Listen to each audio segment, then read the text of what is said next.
నమస్కారం గురుగారు. ఆశీర్వచనం తల్లి. గురుగారు, మనకి చేసిన కర్మలను బట్టి, ఇప్పుడు పితృదేవతల కర్మలను బట్టి మీకు జీవితం ఉంటుంది. వాటిని మీరు అనుభవిస్తున్నారు. పితృదేవతలు మీ ఇంట్లో అనుగ్రహం బాలేదు మీకు అని చెప్తూ ఉంటారు. మరి పితృదేవతలు సంతృప్తిగా ఉన్నారని మనకు ఎలా తెలుస్తుంది? శ్రీ మహాగణాధిపతయ నమః. ఐం మహాసరస్వత్యే నమః. శ్రీ లలితాంబికాదేవియే నమః. అమ్మ, ఈ పితృదోషాలు అనేటువంటి దాని గురించి చాలా చోట్ల చాలా రకాలుగా చెప్పబడుతున్నాయి. దాంట్లో అతి ముఖ్యమైనటువంటిది ఏమిటి అంటే, పెద్దలు పాటించినటువంటివి ఏవైతే ఉంటాయో అవి మనము పాటించకుండా పోవటం అనేటువంటిది ఆలోచన చేసుకోవాలి ఫస్ట్. ఓకే. అంటే వాళ్ళు ఏం పాటించారో మాకు తెలియదు కదా గురువు గారు. ఎక్కడ సమస్య వస్తుంది అంటే అందుకే వంశపారపర్యము అనేటువంటిది ఒకటి ఉంటుంది. వంశపారపర్యముగా వస్తున్నటువంటి ఆచారం అంటే ఇది మాది, మేము దీన్ని వదులుకోము అని మా తాతలు చేశారు బ్రహ్మోత్సవాలు. మా నాన్న కాలంలో ముత్తాతల కాలంలో చేశారు, మా తాతలు చేశారు, మా నాన్న చేశాడు, నేను చేస్తున్నాను, రేపు కొనసాగించేదానికి నా కొడుకులు కూడా చేస్తారు అనేటువంటి విధి విధానాలతో తర్వాత వాళ్లకు తెలియజెప్పాల్సినటువంటి బాధ్యత పెద్దలది. అయితే ఈ పండితపుత్ర పరమశుంఠ అనేటువంటి పదం ఎక్కడి నుంచి వచ్చింది అంటే, పెద్దవాళ్ళు చేసినటువంటివి ఈ కొడుకు వినకుండా నువ్వు చేసేది చేసుకోపో, నాకు సంబంధం లేదు అని తన ధోరణితో తాను పోయి మధ్యలో వదిలేసి ఉంటాడు. వాడికి పుట్టినటువంటి పిల్లలు ఉంటారు, వాడికి పుట్టినటువంటి పిల్లలు ఉంటారు.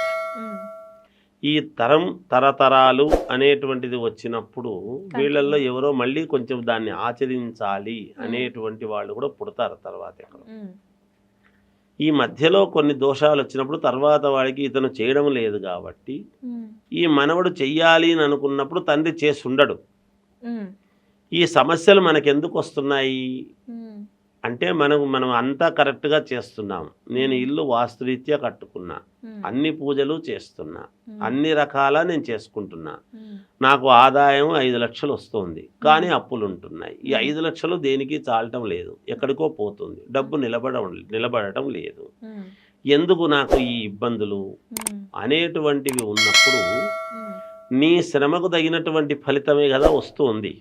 మరి ఆ ఫలితం నీకు నిలబడాలి. నీ శ్రమకు తగిన ఫలితం రావటం వేరు, వచ్చింది నిలబెట్టుకోవటం వేరు. వచ్చింది నిలబడాలి అని అనుకున్నప్పుడు పితృదేవతల యొక్క అనుగ్రహము ఉండాలి. అది లేకపోతే నువ్వు ఎంత సాధించినా అది రాదు, నిలబడదు.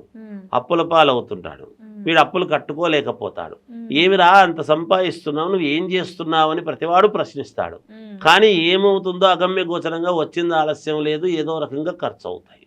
అంటే మనకు బుద్ధిపూర్వకముగానే మనం కొన్ని చేయకూడనటువంటి పనులు చేసి ఎవడికో అప్పివ్వడమో, లేకపోతే ఎవడో అవసరమైతే అడిగినాడని చెప్పి ఇవ్వటమో, వాడిని నెత్తినేసుకోవడమో, వాడిని వీడు కట్టాల్సి రావటమో, వాడికి షూరిటీ ఉండడమో, లేకపోతే భార్యకు నగలు కొంటే ఆ నగలు మళ్ళీ ఎవడో ఎత్తకపోవటమో, లేకపోతే ఇంకోరికి ఏదో ఇవ్వటమో, లేకపోతే అక్కడ ఉన్నటువంటి స్థానము బాగలేకుండా పోవటమో, ఇల్లు కొనడమో, ఆ ఇంటికి నెల ఈఎంఐ కట్టుకోలేకపోవటం, కానీ పిల్లల అనారోగ్యము కావచ్చు, భార్య అనారోగ్యము కావచ్చు, వాస్తు దోషాలు కావచ్చు, వీటిలో దేంట్లోనో ఒక దాంట్లో కూరుకుపోవడానికి అనేక రకాల ఇబ్బందుల్లో ఏదో ఒక రకమైనటువంటి ఇబ్బంది భగవంతుడు కలుగజేస్తాడు.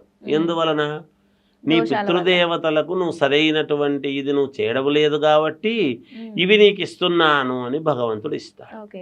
ఉదాహరణకు మీకు సత్యనారాయణ స్వామి వ్రత కథల్లో మనం ఏం చెప్తున్నాము? ఆమె ప్రసాదం తినకుండా వచ్చింది కాబట్టి భర్త పడవ మునిగిపోతుంది అంటారు. ఎందుకు చెప్తున్నావు అన్నమాట అంటే, నువ్వు పాటించాల్సినటువంటిది కరెక్ట్గా ఎప్పుడైతే పాటించలేదో, నువ్వు పితృదోషాలు తల్లిదండ్రులు చేసినట్టు ముందు వాళ్ళకి ఇవ్వలేదు. అందుకే వసువులు, రుద్రులు, ఆదిత్యులోని వసురుద్ర ఆదిత్య రూపం అని మనం పిండ ప్రదానంలో చెప్తాం. ఇవి ముందు వాళ్ళు సంతృప్తి చెందాలి అని ఎప్పుడైతే అనుకుంటామో, వాళ్లకు మనం చేసేటువంటిది ప్రతి అమావాస్య నాడు వాళ్లకు చేయాల్సినటువంటివి మనం ఎప్పుడైతే శాస్త్రోక్తముగా పద్ధతి ప్రకారముగా పితృదేవతలకు చేసేటువంటి రుణాలు మనం తీర్చుకోగలుగుతామో, వాళ్ళు ఏదైతే కొంతకాలం చేసి అమ్మవారిని ఆరాధించడమో, ఉత్సవాలు చేయడమో, లేదంటే ముందు మేము ఇంతమందికి రెగ్యులర్గా ఇస్తున్నట్టు మా తాత ఆ రోజుల్లో దండిగా ఆస్తులు ఉన్నాయి, ఇచ్చినాడండి, నేను ఎక్కడిస్తాను. మీ తాత నలుగురికి ఇస్తే నువ్వు ఒక్కరికి శక్తి లేకపోతే. కానీ ఆ ఆచారాన్ని మానుకోవద్దు. మీ తాత ప్రతి సంవత్సరము ప్రతిరోజు గుడికి అభిషేకానికి ఇస్తే నువ్వు నెలలో ఒక్కసారి, సంవత్సరానికి ఒక్కసారి ఇవ్వు, యోగం అవుతుంది. నీవు చేసుకోలేకపోతే ఏ కాశీలోనూ మాకు ఇగో మాది జరపండి ప్రతి సంవత్సరము అని ఒకసారిగా ఇచ్చుకో. దానివల్ల నీకు మేలు జరుగుతుంది, అనుకూలం జరుగుతుంది. ఇలా పితృదోషాలు అనేటువంటివి ఉండేటువంటి దానివల్ల ఇలా ఎవరు ఏదో రకంగా ఇబ్బందులు అనేటువంటివి జరుగుతూ ఉంటాయి. వాటిని గమనించి దోష పరిహారం అనేటువంటిది చాలా ఉంది, దీనికి చేసుకునే విధానం ఉంది. పితృదోషాలు కొన్ని ఉన్నాయి, అవి తీసుకొని ఇక్కడ ఏడుపాయలు వనదుర్గ అని ఉంది అమ్మవారిది.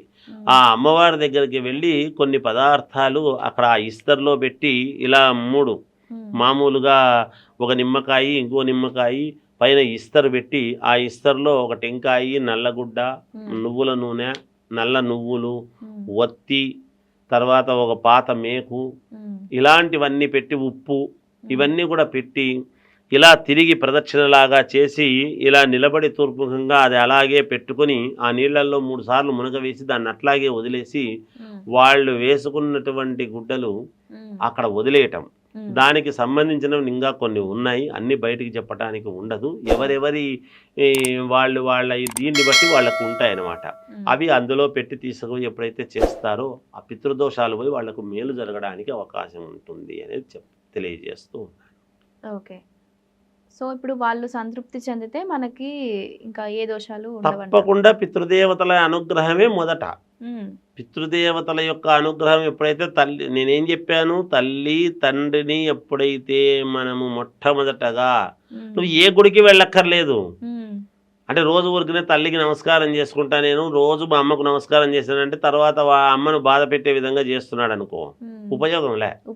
అమ్మ మనస్సు ఎరిగి అమ్మకు ఏది ఇష్టమో దాన్ని మనము చేసి అమ్మ మనస్సు తృప్తి చెందేటట్టుగా ఎప్పుడైతే చేస్తామో, తండ్రికి ఏది ఇష్టమో తండ్రి మనస్సు సంతృప్తి పడేట్టుగా చేస్తామో, అది చేస్తే భగవంతుడు మనకు తోడవుతాడు. భగవంతుడిని పూజించాల్సిన అవసరం లేనే లేదు. అలాగని తండ్రికి తాగే అలవాటు ఉంది, నాకు తాగుడు తెచ్చిరా ఒక బాటిల్ అంటే తెచ్చిస్తుంటే నా తండ్రికి ఇష్టం కాబట్టి తెచ్చిస్తున్నా అంటే కాదు, అది కాదు. తండ్రికి ఏది ఇష్టం అది న్యాయాలు ఉంటాయి. భగవంతుడు కూడా హర్షించే విధంగా ఉండాలి. నిజంగా మాతాపితరుల సేవే మాధవ సేవ అని పాండురంగుడు ఎందుకు ఇదైనాడు, పుండరీకుడు ఎందుకు ఇదైనాడు? పాండురంగ స్వామి పుండరీకుడికి దిగొచ్చినాడు కదా, మరి తల్లిదండ్రులకు సేవ చేసుకున్నాడు కాబట్టే కదా. మరి దైవానికి సేవ చేసుకుంటే పుండరీకుడు పాండురంగ స్వామి ఇది కాలేదు. అందువలన మనకు పురాణాలు ఏం చెప్తున్నా అంటే, పురాణాల్లో లేనిపోనివి దానికి అర్థాలు తీసి మనము పెడార్థాలు తీసి అతి తెలివి మాటలు ప్రదర్శిస్తున్నాము. కానీ దాంట్లో నీతిని గ్రహించి మనం నీతి ప్రకారంగా కనుక ముందుకు పోతే సమాజం బాగుంటుంది, మనం బాగుంటాం. ఇది తల్లిదండ్రులను తల్లి తండ్రి యొక్క మనస్సు నొప్పించకుండా వాళ్ళకి ఏది ఇష్టమో అది చేస్తే నువ్వు ఏ దేవాలయానికి పోవాల్సిన పని లేదు, ఏ దేవుణ్ణి ఆరాధించాల్సిన అవసరం లేదు. వాళ్ళల్లోనే దేవుడు ఉంటాడు. అప్పుడే మనకు అనుగ్రహం దేవుడు ఖచ్చితంగా మనకి ఇచ్చేది ఇస్తాడు. ఐశ్వర్యాన్ని ఇస్తాడు, అనుగ్రహాన్ని ఇస్తాడు, అన్నీ ఇస్తాడు. కానీ వాళ్ళు కూడా కొడుకు కోడలను అంతే ప్రేమతో చూసేట్టుగా ఉండాలి. మనం అది కూడా చెప్పాలి. ఎందుకంటే కోడల్ని నిరంతరము రాజు రంపాన పెడుతూ కొడుకు మాత్రం మాకు చెయ్యాలి అంటే కుదరదు. ఆ రోజులు లేవనుకోండి. ఇప్పుడు కోడలు అత్తను రాజు రంపాన పెడుతుందా, అత్త కోడల్ని రాజు రంపాన పెడుతుందా అనేది పక్కకు పెడితే అందరము బాగుండాలి అనేటువంటి దృక్పథంతో అత్తమామలను గౌరవించాలి, కోడలు తన తల్లిదండ్రులను, భర్త గౌరవించాలి, తోడబట్టిన వాళ్ళని గౌరవించాలి. ఏది మనకు రామాయణం ఏం చెబుతుంది అనేది ఒక్కసారి తెలుసుకుంటే చాలమ్మా. అంతే. అందువలన అలా చేసుకోగలిగితే బాగుంటుంది అనేది, మేలు జరుగుతుంది ఆ రోజు అని చెప్తాను. ఓకే. సో విన్నారు కదండి, చాలా మంది ఇండ్లలో రకరకాల సమస్యలతో బాధపడుతూ ఉంటారు. ఎక్కడ ప్రాబ్లం వస్తుందనే తెలియదు. డబ్బు నిలవదు, ఉద్యోగం సరిగ్గా రాదు, పెళ్ళిళ్ళు కుదరవు.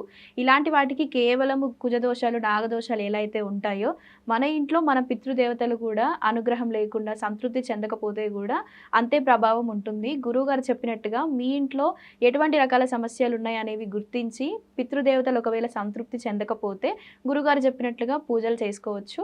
గురుగారు చాలా చక్కగా వివరించారండి. ధన్యవాదాలు. జయోస్తు.